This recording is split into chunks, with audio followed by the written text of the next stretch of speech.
So if you take care of those and keep your camera and mic off, you're going to have as real a night at the theater as you can possibly get on Zoom or YouTube. Again, I'm Alex Bell. Just remember, we are a volunteer-run organization, so if you are able, you can find us on canadahelps.org. I'll put the website up in the chat after the show, because we do run on volunteer, and donations really help us get through. So yes, I'll take my leave and hand it over to Marvin Tucker, our MC and host this evening, and I'll enjoy the show like everyone else. Thank you, Alex. And good evening, everyone. Welcome to the latest online one-act play reading brought to you by the Belleville Theatre Guild. I'm Marvin Tucker, and I'll be your other host for this evening's reading. We've been bringing you a live online play reading since last year and plan to continue with this endeavor as a means of keeping theater alive in our community. Look for a new play, locally written one-act plays over the weeks to come, every second Thursday at 7:30. We are not charging for the opportunity to take part in these plays, but that doesn't mean that we won't be happy, as Alex mentioned, to accept your money if you would like to make a donation. The easiest way to do this, I find, is just go to our website, and there's a link to Canada Helps right on our homepage. That's bellevilletheatreguild.ca. Coming up in 2 weeks' time, the next play in our series is another brand new play called The Luncheon, and it's written by Judy Priest. This play is at once funny, poignant, and touching. It has an excellent cast of readers, and we think you're really going to enjoy Judy's new play. That will be 2 weeks from tonight on May the 6th at 7:30. Now, for anybody out there who has been watching these live online plays and is perhaps interested in being a reader actor for us, we would love to hear from you. There's no need to audition. We simply take your name and do our best to find a play for you to read in. So it's a very simple thing to do. And we're always looking for new plays as well. We're actually at a point, we've been doing this, I believe, since last August, that we did the first one, or it might have been September, somewhere in there. And we're just slowly working our way towards the end of the plays that are available to us. Now, I've heard recently that there's a couple new plays coming along again, and that's really good news. But we would like to keep doing this. We're having a lot of fun. People are really enjoying it. And if you've got a play that you've been kicking around in your mind, maybe this would be a good opportunity to get it finished up and send it off to us. We do prefer one-act plays because the Zoom format seems to lend itself better to short plays, half an hour tops. So if you do have a play and you want to have it read online, by all means, get it along to us. Tonight's play is called Rock Bottom, Happily Never After, and it's written and directed by Amy-Lyn Van Londersele. It's a hilarious play, which also touches on some pretty relevant social issues. But what does happen to four Disney princesses years after they found their prince? We're going to find out tonight. So usually the playwright joins us beforehand, but I know Amy-Lyn is pretty busy right now in makeup, so we're going to have an opportunity to talk to her about the play after the reading. So let's move on and get to the reading. For Rock Bottom, Happily Never After, the following actors will be involved. The role of Cinderella will be read by Amy-Lyn Van Londersele. The role of Belle will be read by Lauren Lafayette Brooks. Snow White will be read by Alyssa Ross, and Alison Brant will be reading Ariel. The male voice that you will hear in the background will be that of Mark Brant, and sound for the play was ably handled by Stephen Patterson. So let's get to it, shall we? We present to you Rock Bottom, Happily Never After.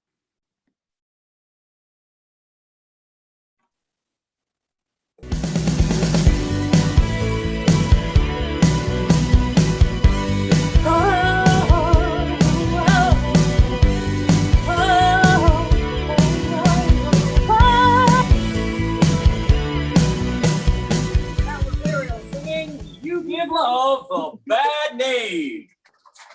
Well. Oh, Ariel, Your voice is still as beautiful as ever. Oh, thank you, Belle. That sure was a batshit crazy song choice, Ariel. Well, crazy song choice or not, it's true. Oh no, what's wrong? Trouble in happily ever after? Well, that prince of mine gives love the worst name. Here I was, young and full of myself. And Oh, some things never change. You're not young, but you are still just as full of yourself. falls in love with me. My voice makes me feel special, but I figure he must love me for more than just my voice, right?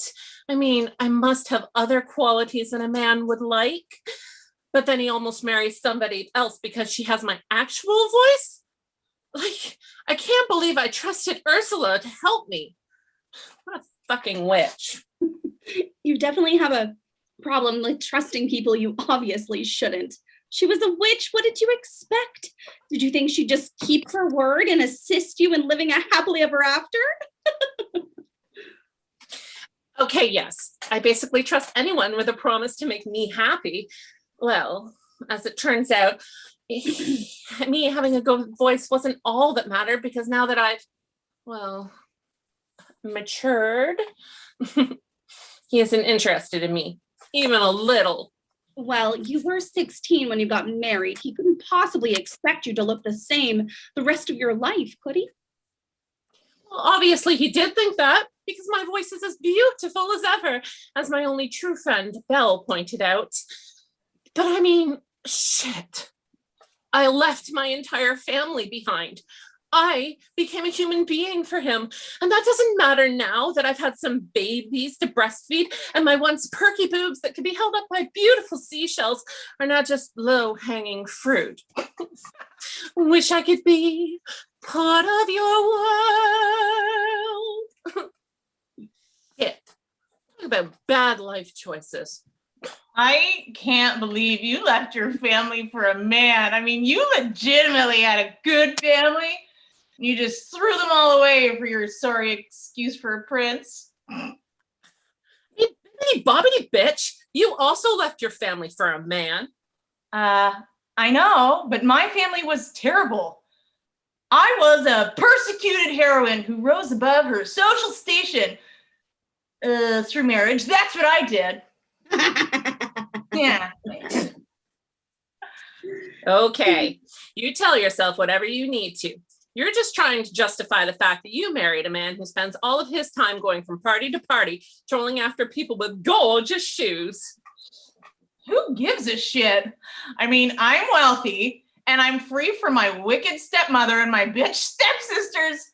I mean, after my father died and my stepmother turned me into her freaking slave, I had to get out. Duh. Well, I think it's sweet that he looked high and low for you. It's so romantic. Romantic? Oh, my charming. He couldn't even remember the face of the woman he apparently fell in love with. I mean, he had to call for every eligible young maiden to try in the shoe that I left behind at the ball. Seriously, I think he liked me based solely on my shoes. I mean, can you just picture his footman? But sir, what about her hair color, her eye color, her height? And my darling, charming prince was like, well, I was kind of shit-faced last night, so the deets are a little hazy. But here's one of her shoes, so let's make this happen. Oh, I'm sure it wasn't like that. No, he liked your style. Your clothes and shoes must have been so amazing because of your fairy godmother that he was distracted by it. yeah, I doubt it. I mean, I threw myself at him, though. I meet him once, I have one dance with him, and then decide to marry him after he finally finds me because I'm apparently so forgettable. I was so desperate to get out of my family that I actually didn't even give a shit.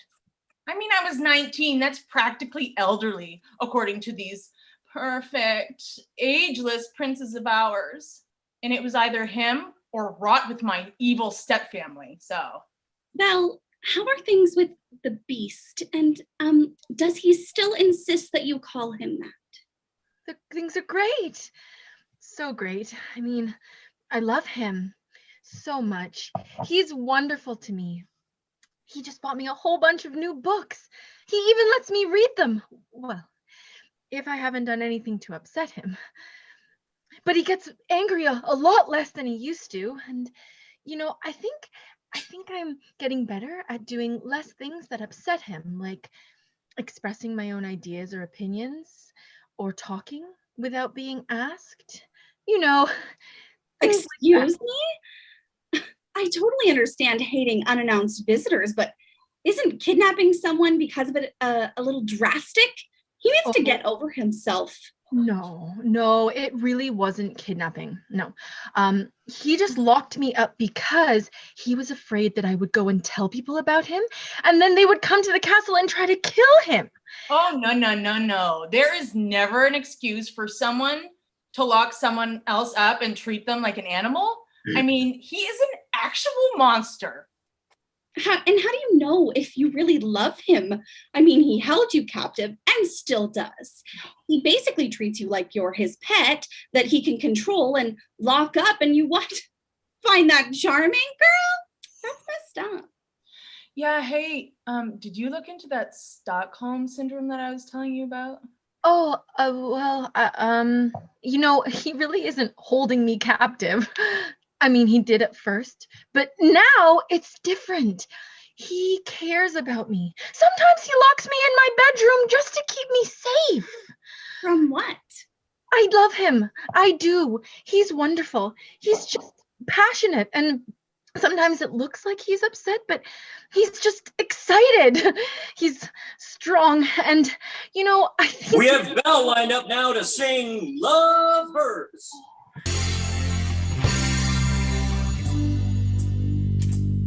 love hurts, love scars, love moves, and more. That's really messed up. Yeah. That's messed up. Absolutely. But it's not like your prince is Mr. Perfect either, though, Snow White. I mean, how did you two meet again? Oh, right. He appears in your backyard one day because he heard you singing. How creepy is that? And sure, he doesn't lock you up and he broke the spell that you were under, but everyone thought you were DEAD, dead. And he just walks up and kisses you? Ugh, shit, that is messed up. Yes, okay, I know it's a little messed up, but I mean, when you're the fairest in the land, everyone around you is bound to do crazy things, right? I won Grumpy over, and that was not easy. I even convinced some chipmunks to help with the dishes, some rabbits to tidy up a room, some birds to clean a fireplace, and I used to broom, and we so happy were. Oh, no, please don't. Oh, gosh, that fairest in the land thing is getting old. It was old a long time ago. Oh, and just because you can make anyone do anything you want doesn't change the fact that your prince is a creepy guy who took advantage of you and then you married him. What? Okay. I get it. I know. But listen, I had been living with the dwarves for a very long time before my prince came along. So yes, perhaps I was overly anxious to marry him. Well, when you're as beautiful as me and you're working as a housemaid to those tiny little demanding assholes, well, it's enough to make anyone do anything as crazy as marry someone who kisses you when they think you're dead. I was better than those dwarves and I needed out. Oh, I'd love to point out, though, that not everyone is enamored with you. If you recall, your crazy-ass evil stepmother wanted to cut your heart out and eat it to make herself immortal. I mean, no, it doesn't matter that your heart apparently has the power to make someone immortal. It's not your heart being magic, you idiot. It's your witchcraft, crazed, evil-ass stepmother who is going to do some spell and I don't know. Well, I convinced that huntsman not to cut my heart out. So. Oh, no. Just stop already. Yeah. Oh, hey, yeah, girl. Yay. How was that, girls? So good. Oh, it was fine. Girls, we should sing something together. Like a Motown girl group type of thing. Wouldn't that be fun? Oh, the crystals. He hit me and it felt like a kiss. I love that one. Should I sign us up? No. Mm-mm. Oh, no. Pass. Hard pass. Guys, do you think we still have it? Have what? Oh, come on. You know, that thing that made our princess fall in love with us in the first place. Oh my gosh, are you for real? Yeah, why not? I mean, let's try it out. Let's see if we've still got our allure. Oh, it's a lure we had, was it? Okay. Oh, yes, Ariel. I mean, your ideas are always a little off, but this actually could be fun. Well, let's do it. I don't really get what we're doing. Allure? Still have it? What is it? Well, Let me, like, it's like that sexy, irresistible thing that like made our husbands like need to have us, right? Oh, I don't know what that would be for me. Oh, shit. You were just so freaking nice that you broke a curse. No big deal. Oh, girl. So you want me to be nice to another man to see if he finds me alluring? sure, Belle. Just try to be nice to a man in this bar and see how it goes. So what is it we all have, ladies? We know Belle is sickeningly nice. What about the rest of us? Yeah, like what was that thing? What was that moment that our husbands noticed us, like where we like snagged them? Well, Cinder, obviously it was your shoes for your prince. So try that. What? Okay, so I'm supposed to just like go up to a guy in here and somehow get him to notice my shoes. There's a problem with that. I'm wearing my I don't give a shit duckies today. They're disgusting and yeah.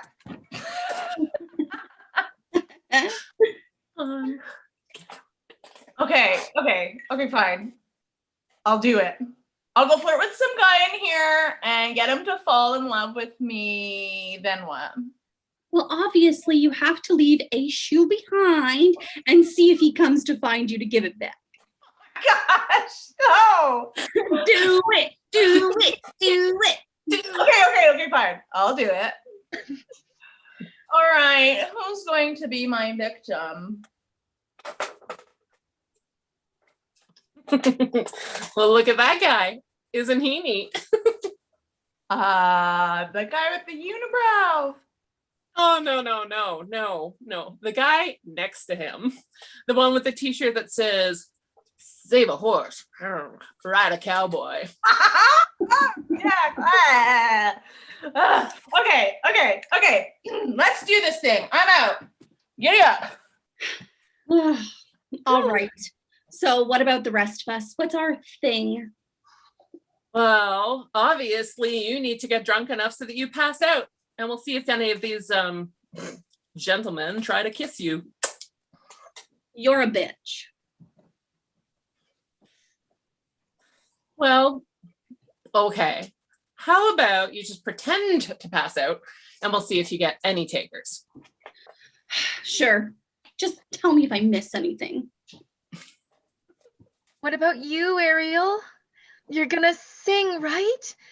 You still have the most amazing voice, and that was how Prince Eric first fell in love with you. Of course. Thank you, Belle. Okay.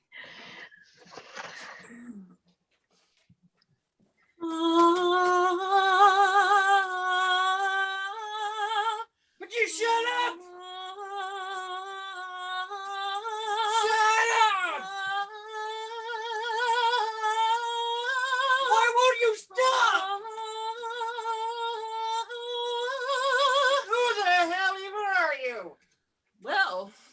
I'm rock bottom Ariel.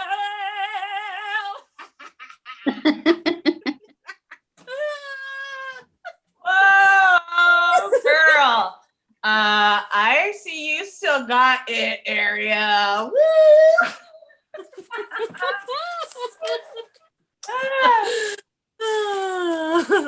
And I see you're only wearing one shoe, but there isn't anyone in here looking to give it back. Okay. So I honestly just tried talking to that guy, but holy shit, he's a dirtbag. I mean, he kept changing the subject to like meathead things like working out and making wicked gains and how many macros he eats. And then I said, oh, awesome, in my best like flirty girl voice. And then I said, so like, what do you think of me? Like my clothes or my shoes? And you know what that dick said? Oh, I don't know. Is some kind of statement like about not buying into consumerism or something? Like, are you wearing everything secondhand? So I took off my shoe and I whipped it at him as I stormed away.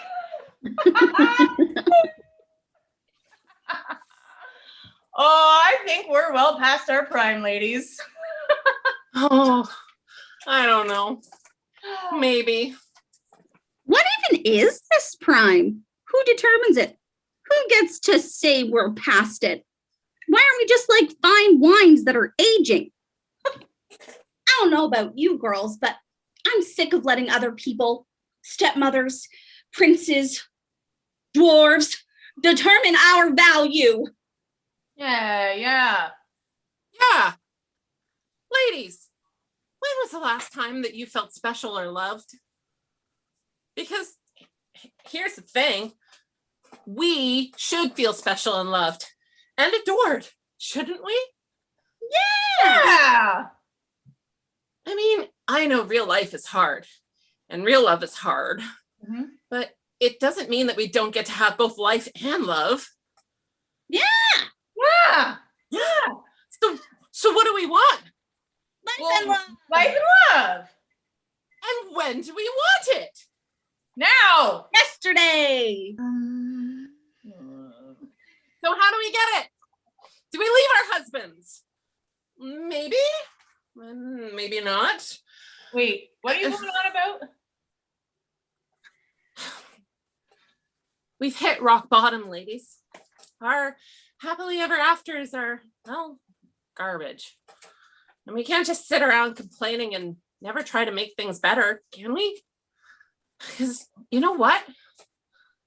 Love is bullshit. All of our relationships began in bullshit. So why did we expect them to turn into a bed of roses?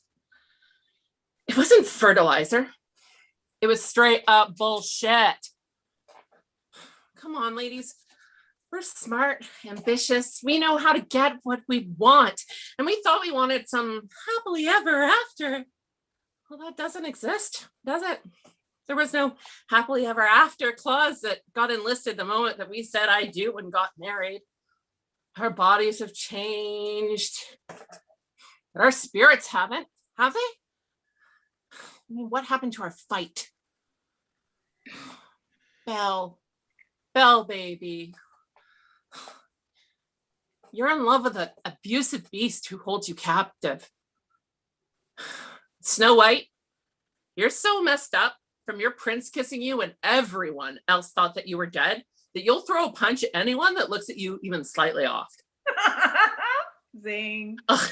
Cinder, I'm not done. I am pretty sure that your princes get a. And well, my man spends most of his time down at the beach where we met. And now, well, he's checking out all the younger, fresher fish in the sea. Why did we let this happen? Yeah, I mean, she's right about most of it, not all of it, just most of it. But I mean, when did we women who knew what we needed to do to survive become doormats to our like overcompensating for something husbands? They don't appreciate us at all. Well, I know it sounds crazy, but I do love my prince. He's a little messed up, but hell, so am I. I just wish we would talk more or go out together more often. I don't know. And I'm not saying we just up and leave our men, but we do need to start being honest with them. And frankly, with ourselves about life.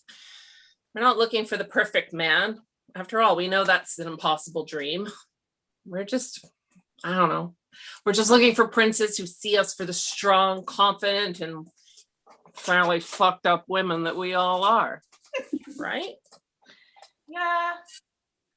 I've actually been thinking about going to see a therapist for a while now. Maybe it could help me with my relationship with my prince. Yes, girl. I mean, if that helps you be stronger and feel better about it, I say do it. It's just like, what makes a woman throw herself at a man who's clearly gay? How desperate does she have to be? Oh. The thing is, my prince is actually really lovely. I mean, he does go out partying every weekend and he never invites me, but like we have the best conversations and I can be super honest with him. Oh, and he buys me my favorite chocolate bar every time he goes to the grocery store. So, and he gets me like great clothes online. I don't know. Oh, my hubby just sent me a text saying, hey, I hope you're having a great time with your crazy friends. Love you. Aww. He's a good guy. Still creepy, but a good guy. He really is. Hey, do you guys, just putting it out there, do you think it's right for me to stay married to someone when our relationship is a lie? I mean, I love my prince, obviously, but not the way I should. Oh, and I know he doesn't love me the way he should either. I'm actually pretty sure he's got a guy on the side that he's keeping a secret from me. Maybe actually talk to him about it. You know, you said you guys have great conversations. Just ask him. You really are best friends, and I think you still can be, even if you're not married. Yeah, I mean, I think you're right. Should just talk to him. What do you think he'll say? Well, I think we're both ready for this. Do you think he'll start looking for another Charming? Oh my gosh, I don't know. Oh, wait, no, I shouldn't. No, I shouldn't. Because you know what? I really just need to figure out who I am first. I mean, I was really young when my father died, and then I was a slave for my stepmother. Then I got married. So, I mean, I literally have no idea who I even am. I mean, I've never been on my own. I've never made any decisions for myself. Fuck, I don't even know my own favorite color. I mean, that's messed up. Who the hell am I? What? Well, you are strong. And you're a survivor. And you really are so stylish. Well, maybe not tonight.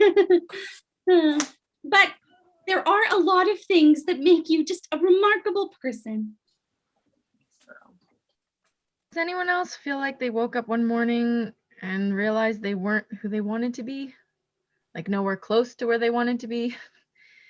Their perfect prince is maybe not so perfect. Maybe he's not even the one. You've made a mistake. Misled perhaps by false promises and a gorgeous smile and killer abs. But how do we make things better? How do we escape? I mean, redeem the situation that we're in. Well, you are a brilliant woman, but you aren't able to grow because the beast won't let you. He's afraid of you and how smart you are. Being smart is more powerful than having big muscles and rooms to lock you in. You're letting your mind die. Stay with him. My mind isn't dying. I can think big thoughts in any room. And I told you that Beast, buys me books and will... Yeah, but he takes them away from you if you've misbehaved. I mean, that's a power struggle, Belle. He's not buying you books because he loves you. He's buying you books so he can use them as a weapon against you to make you do whatever he wants. But what do I do without him? Well, you have us. Yeah. We're rock bottom princesses together. And if you want to leave him, we'll be ready to help. Yep. And if he tries to stop you from leaving, I will punch him in the throat. You go, girl. What? Gonna be really, really upset with me. Oh, let him be upset. You'll be safe with us. He can't control you anymore. Nope. And girls, I think now is the perfect time for us to sing something together. So I'll be right no. back. Oh, shoot. Girls, I'm scared. Well, that's understandable. But he should learn to control his temper. Yes, girl. Yes. You need to step away and see that this life you've been trapped in isn't healthy, okay? We've got you back. Okay, girls, I gotta sound up. Okay, but what are we singing? It's a surprise. No, I hate song surprises. Please, Ariel, just tell us what we're singing. Please. No. You'll find out soon enough. The karaoke host said that we'll be up next. All right. Up next, we have those lovely, noisy, crazy ladies in the corner. The Rock Bottom Princess sing Queen of Soul Classic, RESPECT, Respect. Oh, all right. Yeah.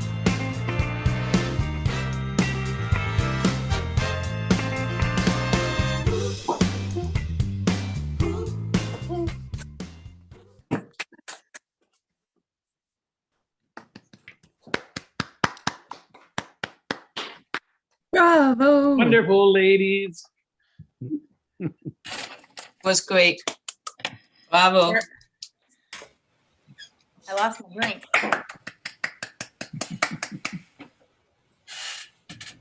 I did get to see that once on Monday evening. Every order of fries sold from April 20th to May 10th supports Ronald McDonald House Charities Canada. Sorry, what now? What? Marvin. That was wonderful tonight. I mean, you guys were really good on Monday night at rehearsal, but this was, I mean, every one of you just like took it up a notch. It was so good. Oh, there's Adam and the kids. I made them leave the house. They couldn't stay. There's Joe and Nancy from Saskatchewan. Very nice to see you. Andy Hansen How you was, doing? Hello. Oh, great job, you guys. yeah, wasn't it good? Fun. What a concept. It was terrific. Thanks, yeah. Bravo, girls. You've all got allure still. We've all got our allure still. We're trying. I found you made me feel guilty. What? You made me feel. We're going in minutes, Kevin. Hi, Paul and Michelle. Yay. Oh, hi, Penny. It's nice to see you too. Hi. Yeah. Alyssa and I worked together, what, about 6 years ago it was, I guess. Yeah. The doctor? Was that the one with the plant? No. It was the Village Theater show, actually. Yeah. I was the bitch in that one. I made Alyssa's life miserable in it.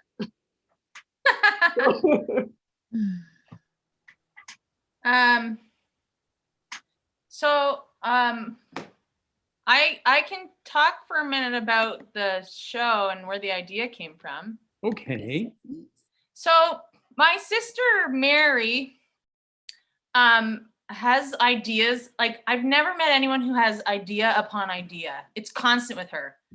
She once texted me and was like, did you know that any costume you want to have as an adult, it can be whatever you want as long as you've made it sexy. So like, she was like, you could be a coffee table, but if it's a sexy coffee table, it's an adult Halloween costume.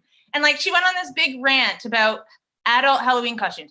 And then she said, oh, my cat's in a fight on the front porch. Oh my. Talk amongst yourselves. It's a good time to just fill that story in and say that we're getting some nice compliments from over on YouTube. Awesome job. Someone said it would be interesting to see it from the male character's perspective. Oh, that was epic. There's a sequel if I've ever heard of one. There's a sequel. Great job, everyone. Bravo. Keith Taylor says he had the pleasure of reading the script a little bit ago and loved to see where it had come to and where it was performed. So, like where it is now performed. So, great job. And just enough here for those on YouTube. We're getting fun play, great performances, and everyone was great. Amazing job. Well done. I think we're all in agreement. And the cats are settled. So, I'll throw that back to Amy-Lyn. Normally, I mean, we live in the sticks. I would let the cats duke it out, but it was like, brow, brow, brow. I'm like, uh-oh, someone's going to die, and I don't want it to be my cat. My cat went and chased after the cats after I scared them all away from the fight. So, way to go, Bella. Anywho, so Mary, my sister Mary, full of ideas. And then she texted me one day and said, you know, it would be a funny adult Halloween costume is like a famous or like a really well-known character, but it's like down on its luck. So she was like, grown up, little orphan Annie, you know, she's wealthy, but she's like, you know, she's made some bad choices now as an adult. So she's like little orphan Annie as an adult, as a costume, but down on her luck. So like my sister like went through a whole spiral thought of like those kind of ideas. Then one day she texts me and she's in this blue dress and she's like stuffed it all. And she's got like this really ratty red wig on and she's singing, wish I could be part of your world. And the person filming her says, who the hell are you? And she turns to the camera and goes, rock bottom Ariel. And I texted her back and said, oh, that'd make a good show. And she was like, okay. And then I just like, it took me a couple weeks to kind of brew. And then my method is kind of bizarre where like, I kind of like in my mind had different characters that I thought would be great as rock bottom. But then I ended up like researching fairy tales and like, they're very dark roots. Like they have such bizarre, like Ariel, for instance, in the real fairy tale, Eric ends up marrying someone else. And she throws herself onto the rocks and turns into sea foam. Yeah. That's how that ends. In our version, she like gets married and, you know, but like in the real fairy tales, they're so dark. So I was like, you know, what if these characters had like a current dark ending? So yeah. So it was like, I just came out of nowhere, sort of. It came out of my sister Mary's brain and all the ideas she's got. The end. And they all lived happily never after. The end. Yeah. I find it I've always like known some of those darker tales. I don't know, maybe like you come from a European background too, and on my mom's side, like it was just like I had Disney growing up, but I also had the like, but you must know what the real story of the and like, okay. Yeah. So like I totally appreciate that being the inspiration because yeah, I had two versions of all of those stories in my house growing up, right? So it's like, yeah, love that drawing to that heritage. I must say, I think this has been one of my favorite shows for costuming, like in terms of our Zoom performances. Like you all Can we get Belle to stand up and just show the fact that she's wearing an actual gown from our costume that's meant for Belle? Wow. Yeah, it's got all these buttons and all these layers and yeah. So that kind of came from us chatting about the girls and like, you know, Cinderella and Snow White and Ariel are all they're a little bit more realistic about their crappy situations, whereas Belle, who really does have Stockholm syndrome, she doesn't know that she's being held captive because she's fallen in love with her captor, but she would put on her beautiful ball gown just to go to the bar every week for karaoke. So, and we happen to have that costume in our costumes. So I was like, I'm going to get you that dress because it's great. And we haven't used it in a while. I don't even know what it's from. So my wife, Michelle, has a group of 3 girls and they get together once a month on YouTube, on Zoom, ever since this lockdown started. And I'm watching this video going, oh shit, that's what happened. Yep. So thanks for enlightening me. Sorry. It's a bitch Oh, none of fest. that stuff is indicative to our relationship, by the way. You see, it is or isn't. I should hope not. This is my husband, Adam. He's not gay. Or is he? But he does love shoes, actually. So That's true. I own like 4 pairs that I've Hey, had like 12 who has more shoes? Who has more shoes? Oh, you do. You or me? Yeah. Yeah, That's you. sad. It's kind of a head scratcher there, eh? You guys go ahead, take that away. Marvin, do you mind if I ask 3?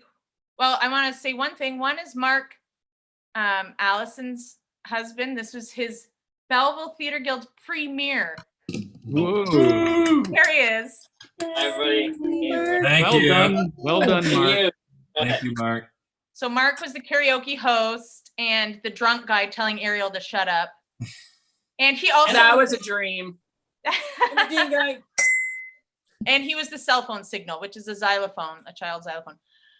Also want to thank Stefan for doing our music cues. That was very helpful. So cool to have a sound guy on Zoom. Yeah. Alyssa and Allison, this was your very first time doing Zoom one-act readings. Would you like to share your thoughts about Zoom versus, not necessarily Zoom versus live, because they're like different, it's apples and oranges, but like they're still fruits. So like, do you want to share some of your struggles or things that you actually appreciated? A brag and drag, as it were? Yes, Allison, take it away. Thanks. I don't spend a lot of time on Zoom or FaceTime or anything. So I think the biggest thing for me was just learning Zoom and how to do all the mute and do that. Anyways, yeah. And being petrified that my iPad is going to run out of batteries because my kid used it all day for virtual learning. And I came home with a 2%. Oh crap, I gotta get this charging. But I really love being involved. I really loved, interacting and going through the rehearsing process. It's as close as one can like get to being in a rehearsal space with live people. I miss the audience, because there's a lot of lines in there that, would play a lot differently if you heard people laughing. I was lucky because Sonia Zabak, who's a Belleville Theater Guild alumni, was actually here to make sure that I've got 2 little ones, a 5-year-old and a 2-year-old, almost 2-year-old, that bedtime happens right around 7:30. So I was like, I need them to be quiet. So she's been looking after them upstairs and keeping them down to a dull roar. So it was helpful that every now and then one of the lines hit and I could hear this giggle snort come from upstairs to at least know that somebody was laughing. So, that was super helpful, but I think that's what I missed the most is like hearing the audience reaction and because I think that really contributes to the electricity of performance. But it was so wonderful to like perform and so wonderful to be, go through a rehearsal process. I wish it had been much longer because I'm used to 6 months doing musicals. This seemed very short with a month in comparison and only 1 day a week. So. Yeah, it's definitely a really different process. I thought it was super fun, but yeah, lots of weird things that you have to worry about. Like my cat jumped up on the table during our last rehearsal before this, and I was like, you can't freaking do that, man. Like, this is live theater, which obviously you wouldn't have to worry about if we were at the Playhouse. But yeah, no, it's really fun. It's nice to at least be involved in some capacity. And honestly, it's also kind of nice. Like, I'm wearing pajama pants right now, so yeah. Better than no pants. Also better than no pants. You could also be wearing no pants though, because that's cool too. But no Nobody can I'm wearing see. jeggings for anybody.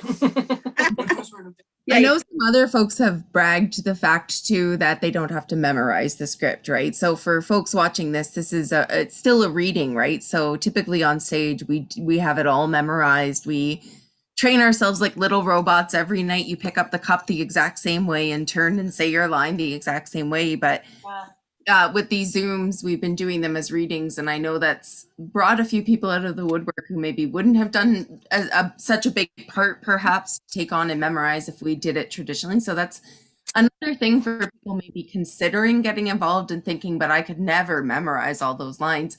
This is your opportunity to have a little taste of theater without having to do all the memorization. And I know we're all here on Zoom, the cast and crew, but just so you don't miss some of our YouTube comments, I will just say another great performance, a good concept saying from Peter Coy, relationships evolve or entropy sets in. And Eno Busa says the casting was fantastic. I agree across the board there. So well cast. So some comments coming across from our YouTube audience who are still hanging in and kind of watching us now too.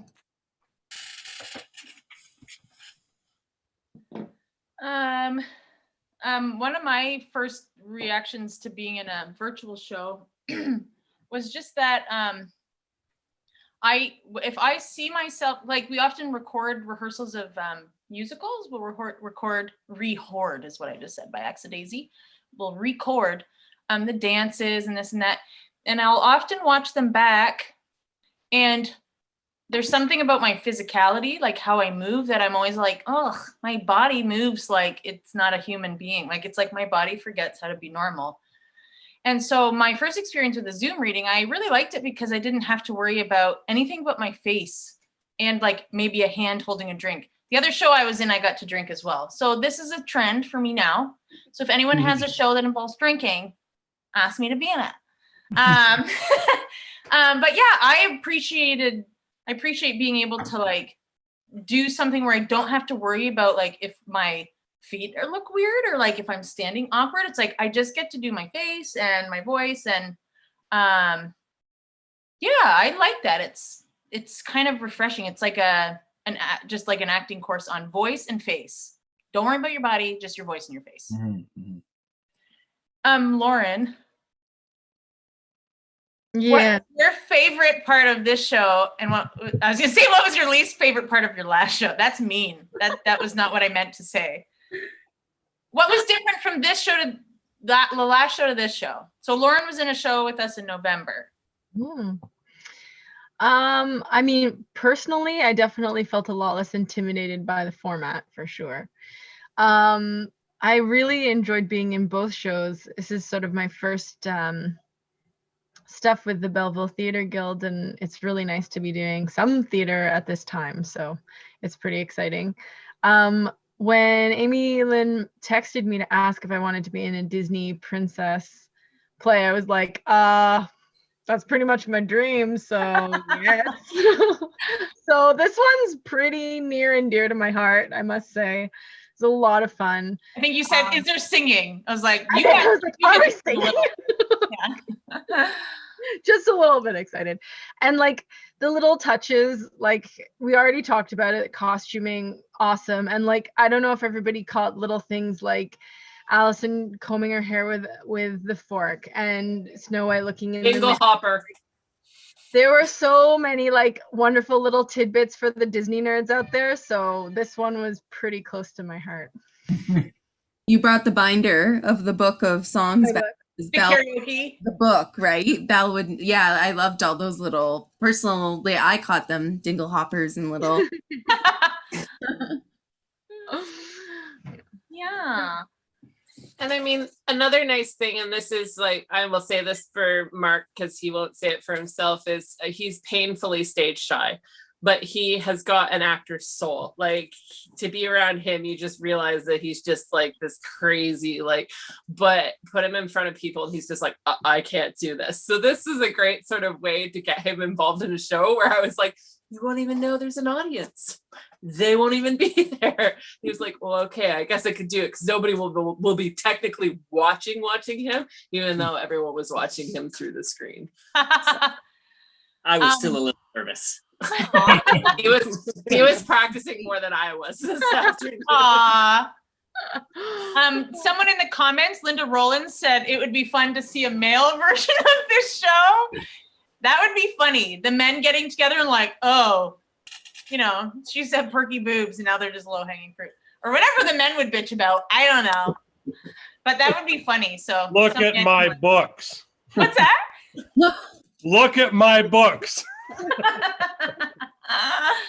Oh my gosh. So yeah, Well, Paul, then you're gonna write that show? That's what you're saying?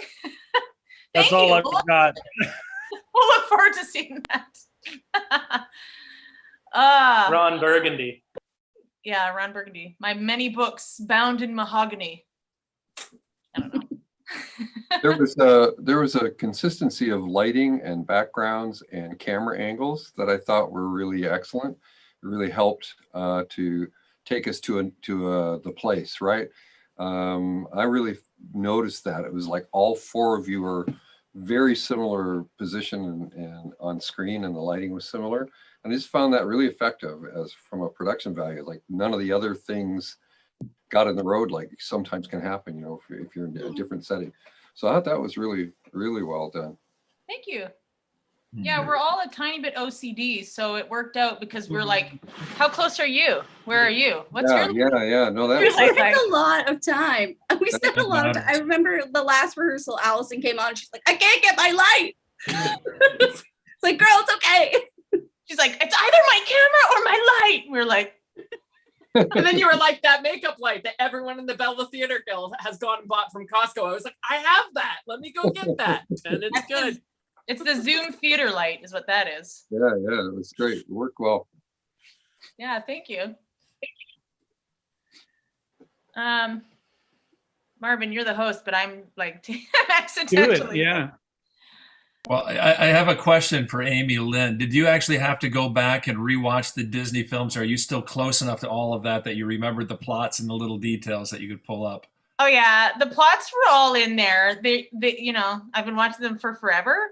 And my girls actually never like loved Disney stuff, but the plots were there enough that I could just start. But the fascinating thing actually is that just at our last rehearsal on Monday, we kind of joked that the script is more like we were like workshopping it because we literally changed this and this and it. Like we kept kind of picking away at stuff, like the little detail things. So like the plots of all the princesses were there, but like all the extra little biddies happened as rehearsals happened. So like one of the rehearsals, Allison's like, what if I brush my hair with a fork in the middle? We're like, yeah. and Alyssa's like, I have a red like bow on a headband. Could I wear that? We're like, yeah. So like all these little extra things kind of popped up as we workshopped this.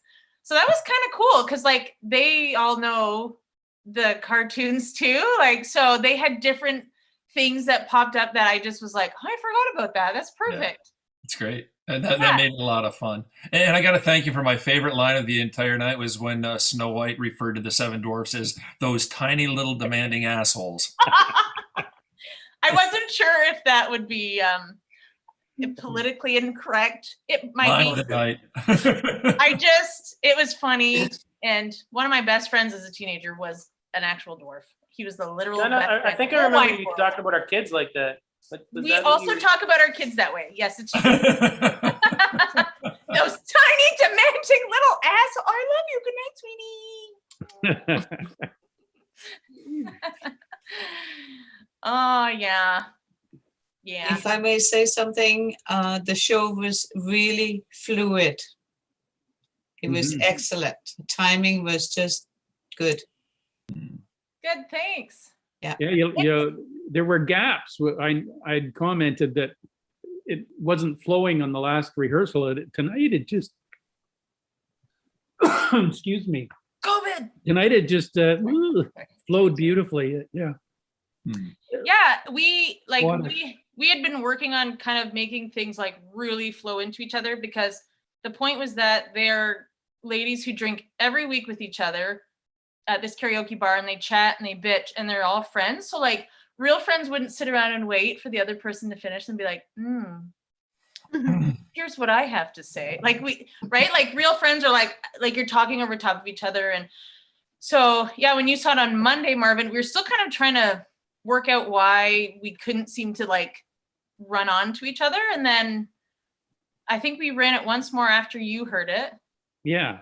And we intended tonight on running what's called an Italian, where you just like say all of the lines really fast. You don't like act. You don't worry about like how it's coming across. You just say everything as fast as you can, basically, like just to get the sense of like saying everything on top of each other. But we didn't end up having time because we were chatting too much. So that's ironic. But I think that us practicing and like really, having it in our minds that like, okay, you're friends, you're chatting in a bar, you're all levels of drunk, like different levels. And you just would talk like that. Like you'll just cut each other off a little and you won't wait for the other one, to finish her thought. And yeah, so I'm really glad it came across that way, because our practice just before this, like tonight at like 6:30, we finished it. And I was like, guys, does that feel awful and boring? We're all like, yep, it sucked. So we kind of came into tonight being like, fingers crossed, because that last rehearsal blew. So that was weird, but I think it kind of gave us a little extra energy to actually do better and be extra tonight, like now. Because at 6:30, we did that on purpose, though, because they say, bad dress rehearsal, awesome performance. So we all fudged it up on purpose earlier today. That's true. And like things changed, like up until that dress rehearsal, Cinderella was drinking wine throughout the show. While we were running that show, I'm like, I think she should be drinking a hard liquor in a glass with ice. So like, my mind's like in another place. So then when we're finished, I'm like, yeah, so Cinderella's not going to drink wine anymore. She's going to have a glass with ice and hard, like things were changing and changing and changing. But I think to a degree, maybe that played into the energy for the final thing. And this would actually be a fun show to somehow put on live, where the people maybe could sing a little bit or whatever. So, oh yeah. That is actually a good point, though, you make about like the flow of things. That is a challenge with Zoom, right? And doing it online, because sometimes people are a little bit delayed. So when you would normally be cutting someone off, maybe your computer's a couple seconds behind and it doesn't always time out. So that's definitely something we had to practice a lot more than you normally would if we were just all in person. Yeah. And then even with all the practice, like you said, like Zoom can ruin your perfect timing, where you think you're cutting the other person off, but everyone else is seeing you like frozen for a second. And then your line comes out like an idiot. We originally were singing along to Respect at the end, and all of us were hearing it at different times and singing at different times. That doesn't work. So ridiculous. So we ended up being like, okay, we can't sing, but just another Zoom challenge. Can't be. That's too bad, because I would have loved to have heard the four of you singing Respect. But I really did. I wanted to hear it, and I knew why you couldn't do it, and I really missed it. Yeah, and you actually have a cast of really good singers, so you can pull it off if it wasn't for Zoom. May have to do this. So we're going to have to stage this, and I want the same people, and I want to see dancing and singing Respect at the end. The full song. Sold. All right. I'll see you in 2023. Yes. Right, bitches. So that gives you enough time, Amy, to write the second part, like second half, which is the men. The prince. I think a man needs to write the men. A man needs, Scott, are you Scott, you're up. Scott, thank you so much for offering. I'm inspired. This needs a rebuttal. That's a rebuttal. It's not an act 2. It's a rebuttal. The Prince's Revenge.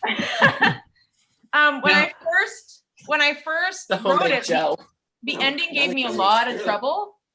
And I ended up sending the show to Keith Taylor to read, and was like, can you let me know? Like, I just can't seem to end this. And he's like, it's okay. Like, it seems fine. But originally, so there was one of the endings. So there's 2 alternates.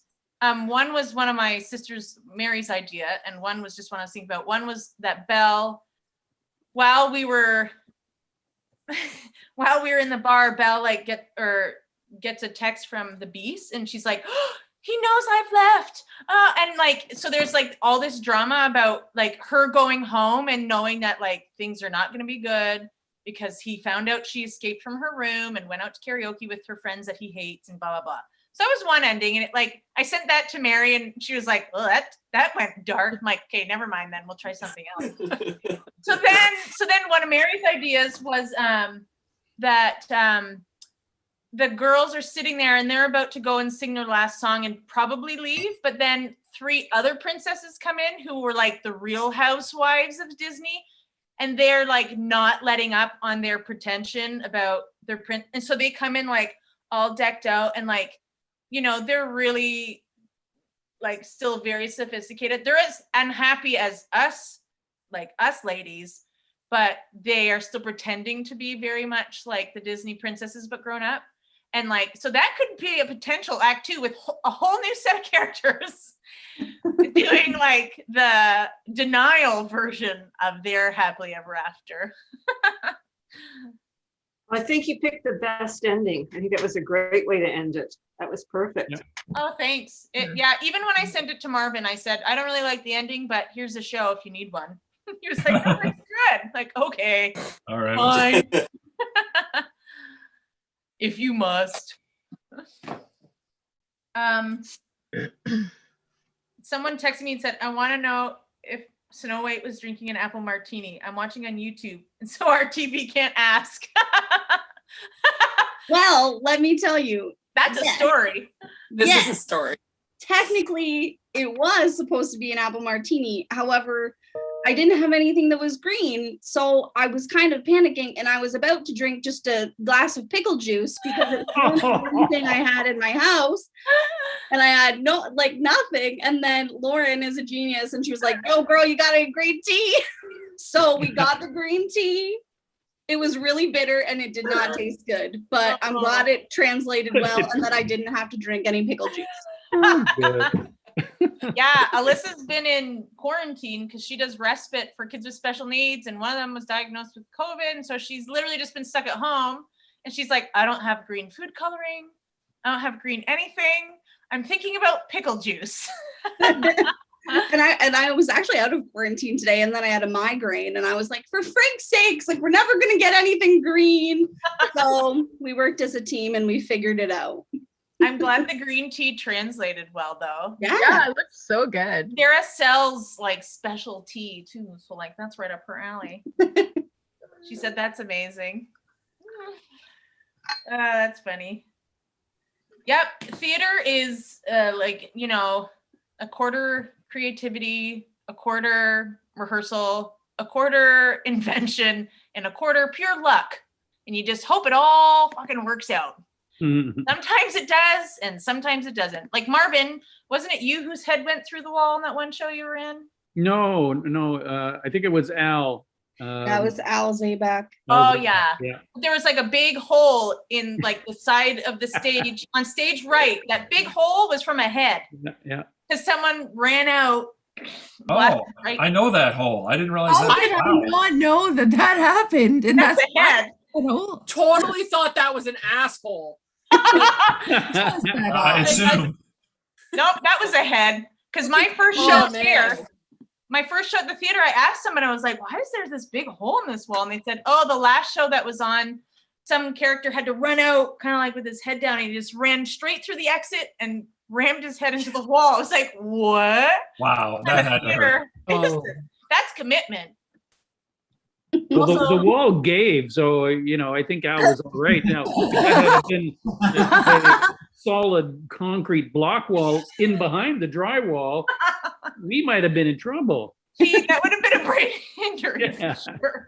That would have been a spinal cord injury. Quick end of the show. Definitely a quarter luck. Quarter luck. The quarter luck is legit. Perfect. It's legit. One of my first shows, there was like a total blackout, and I turned and I thought I was walking out the exit, and I ran straight into the wall, like full force, thinking it was the exit. Just wham! And I was like, "Good thing it's dark."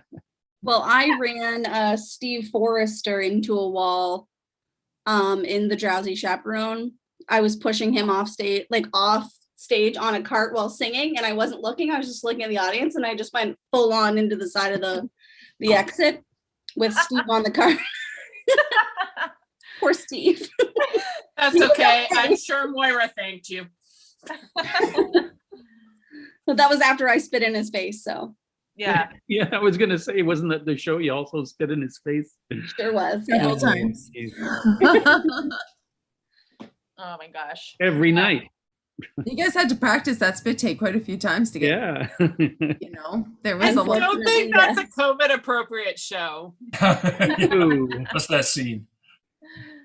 Oh, Scott. I guess it's just Scott. Oh, Jim. I'm trying to see who else is here still.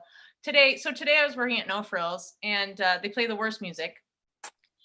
But all of a sudden, Waterloo by ABBA came on, and I was like, and I literally was like, oh yeah, at Waterloo now. I'm like, uh-oh, I'm dancing. It's happening.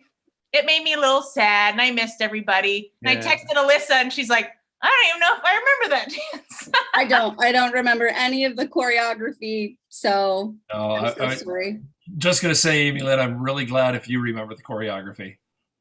I remember it once it came on. Once the music came, I think if I just thought about it, I wouldn't. But it's like very like weird and like. It's recorded on video at least. We can always go back. Yeah, but the video is scary. I look at it, I cringe. I've got his left leg that just goes uncontrollably sideways. After I'm rehearsal, doing it. Scott says, "Are my legs too long to do the pony or something to that effect?" I'm like, "What?" He's like, "I feel like my one leg is just like flipping out there." So then when I watched the video, I was like, "You have very long legs, so your pony needs to be like right here. It can't go anywhere else." Yeah, that was 100 Someday years ago. we'll do it. Someday it'll happen. It will. It will. Yeah. The set is still on stage, I assume. Yeah. Yep, the Yep, set's the set's still there. Costumes are still in my closet. What? The costumes? Costumes are still in my closet. Those big old boots. Well, actually, the platform shoes are upstairs in the what do you call it? The mezzanine or the where The orchestra loft. Oh yeah. Yeah. Those Everything else is in a plastic bag hanging in the closet. Yeah. Mamma Mia on pause. Anyway, I'm going to leave. It was a great show. Thank you very much. Hey, good night, That was really Again. fun. Well done, everyone. Thanks. Yeah.